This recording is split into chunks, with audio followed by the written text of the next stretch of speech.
One of the most important parts of practicing magic is understanding that you are never acting in isolation. The position of the planets, the phases of the moon, nearby geographic features, and a seemingly endless list of other factors will affect your casting, however carefully you banish, purify, and take control of a space.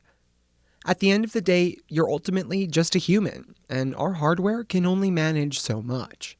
There are two kinds of circumstances, internal and external. External circumstances are pretty hard to control. You just kind of have to adapt. But your internal circumstances, by and large, you can control those. For now, focus on the easiest way to track circumstances: astrology. I'm of the opinion that astrology is reflective of the greater flow, not directing it. The movement of the planets is an echo of the deeper forces that we're trying to tap into. Mercury and Saturn are two of the most important planets in magic, so they're going to be the first that you want to start watching. Mercury rules communication between this plane and the others.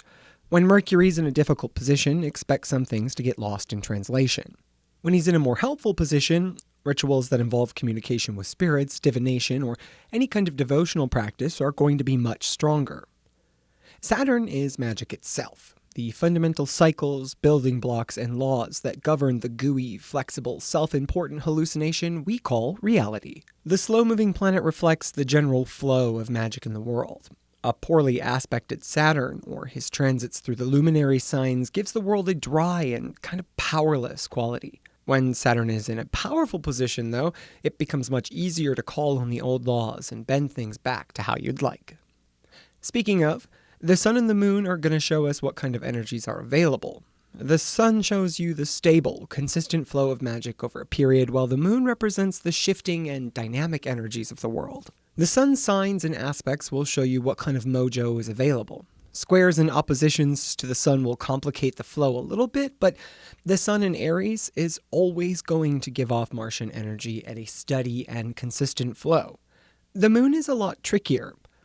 Although I wouldn't say she has a personality like the starry planets do, she is conscious.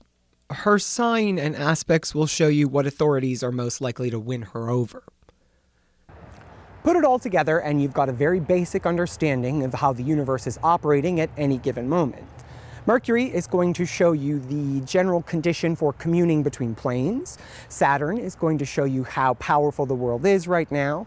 The sun is going to show you the stable, consistent powers available. And then the moon shows you the dynamic and shifting energies available. Circumstances can generically be described as good or bad, but what really matters are your circumstances. A basic understanding of natal astrology can give you some direction there to help you improve your magical practice. Understanding how specific circumstances will affect you requires understanding your internal circumstances. Changing your internal circumstances is a little bit tricky. Some of them you're never going to be able to change. I'm always going to be a Taurus sun, and that means I am always going to be great with Venusian energies and working cooperatively. It's just my innate strength. Now, that doesn't mean that if your circumstances don't lend themselves towards something, you can't do it. I certainly can practice magic just fine by myself.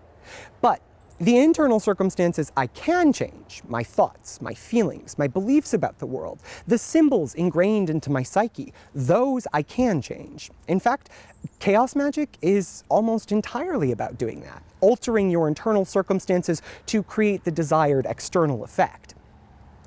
No matter how hard you work, you aren't going to overcome your basic fundamental weaknesses. No amount of training will compensate for innate talent. The world just isn't fair, and circumstances are no different.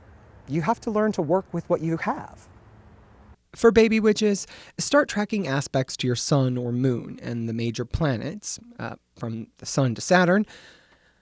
Don't worry too much about aspects or things like that for now. You'll kind of pick up the patterns as you go. If you're coming into magic with a strong astrology background, look for aspects to your chart ruler. Their circumstances will have a strong reflection of your own. Calculate for depositors and keep an eye on any particularly influential planets and their transits. For more practiced folks, focus on what your natal chart reveals about your own internal circumstances and how you can make better use of your natural talents. Most magicians tend to focus on the strengths that their tradition values, rather than using it to build up their own. There's something master magicians know. You can never fully control external circumstances. They may even be actively hostile, but you can control the ones inside you. And one hand is plenty. That brings me to the final and most important part of your natal chart in understanding your own circumstances, your North Node. The lunar nodes and their associations with dragons, who are themselves avatars of raw magical force in the world, will show you the fundamental energies driving your particular circumstances. Draw power from that well, and you're never going to run dry.